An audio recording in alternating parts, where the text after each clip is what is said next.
Hey guys, welcome or welcome back to my channel. And today's video is about when you get hurt protecting them. Please don't forget to subscribe, like, and share. And let's get going. The air in training ground Mira always tasted like dust and ozone. But today, there was a sharp metallic tang mixed in. The scent of danger. You were deep into a high-intensity rescue drill, navigating the crumbling remains of a mock cityscape while dealing with two separate villain units. Shitty hair, pin down the left flank. Wyan, give me a heavy distraction on the rooftops. Baku's voice, sharp and commanding as always, crackled through your earpiece, followed by the concussive boom of his own quirk as he rocketed towards the main target. Got it, Katsuki. He responded, your own movements practiced and fluid. You used your agility and a quick burst of your own quirk to leap across a wide chasm in the street, landing lightly on a concrete slab.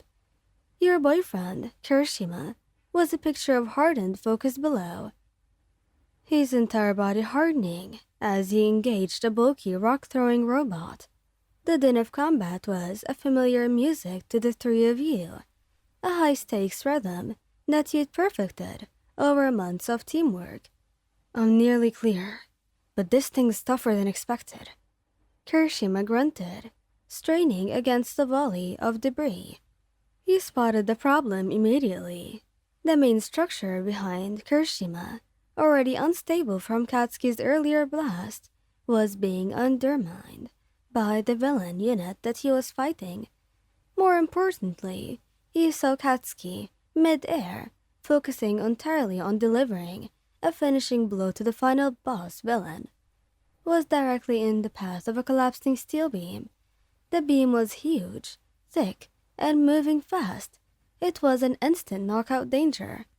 There's no time to warn them both, or even either of them, you thought. So, you reacted immediately.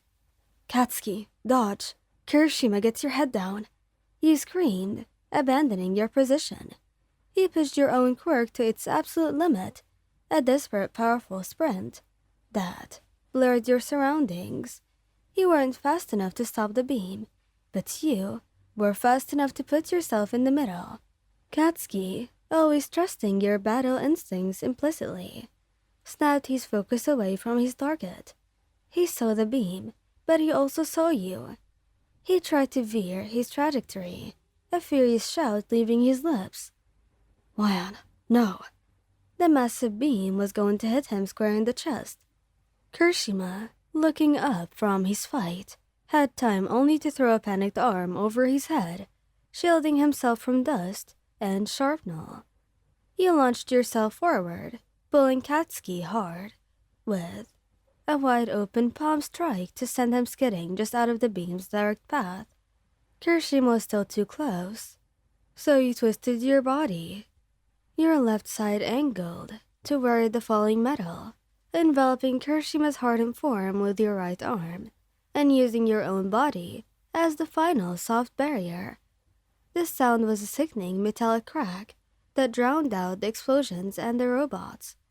A searing, blinding pain exploded across your left shoulder and back. It felt like being hit by a train, a crushing force that stole your breath and slammed you down onto the broken concrete. You heard a ringing sound, followed by the terrible sudden silence of your earpiece falling out.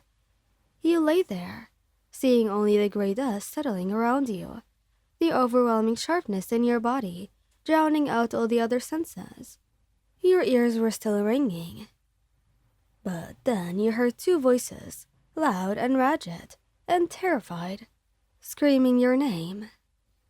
Wyan, are you insane? That was Katsuki, his voice raw with a panic that you'd almost never heard. He was instantly kneeling beside you, his hands, which usually held explosions, now hovering uselessly, coated in dust. He looked pale, his crimson eyes wide and frantic as he took in the strange angle of your arm, and the blood quickly blooming on the gray concrete. Kirishima was there a second later, his hardening dissolving to reveal skin white with shock. He gently rolled you to your uninjured side, his face hovering inches above yours. "Talk to us, babe. Tell us where it hurts. Don't you dare go quiet on us," Kirishima pleaded, his hands running the perimeter of your body, searching for the source of the injury. "Katsuki, call recovery girl right now." Katsuki was already fumbling for his communicator. "I'm calling. Just look at her, shittier. Look what she did." He directed the rage he felt at the situation and at your recklessness onto himself. He managed a weak, gasping laugh. "Someone had to protect the two biggest targets." Katsuki's hand shot out to gently cup your face. "Shut up. Don't try to be funny. You could have been crushed, idiot. Why didn't you just trust my quirk?" "Because it wasn't fast enough, Katsuki." You managed. Your voice barely audible over the roaring in your ears. Kirishima nodded fiercely. "It was the fastest, the most heroic thing I've ever seen, Ryan. But you scared the hell out of us, love. You took the full force of that beam on your shoulder, didn't you?" You just squeezed his hand, the one that wasn't coated in blood. Katsuki disconnected the call, his face a mask of furious concentration. "Recovery girl's on the way. Hold her steady. We need to stabilize that shoulder." "Hey, don't touch it, please. It hurts."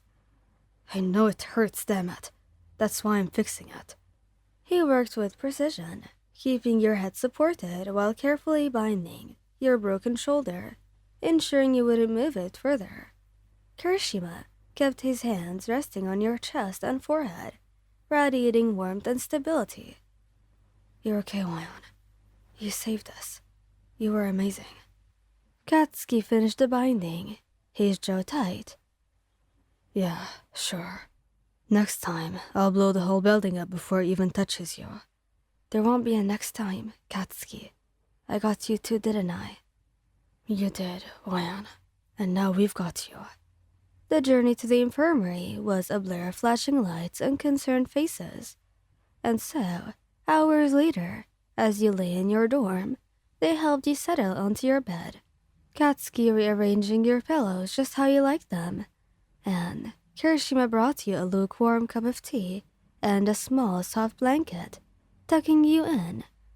After you were comfortable and tucked in, they both laid down next to you.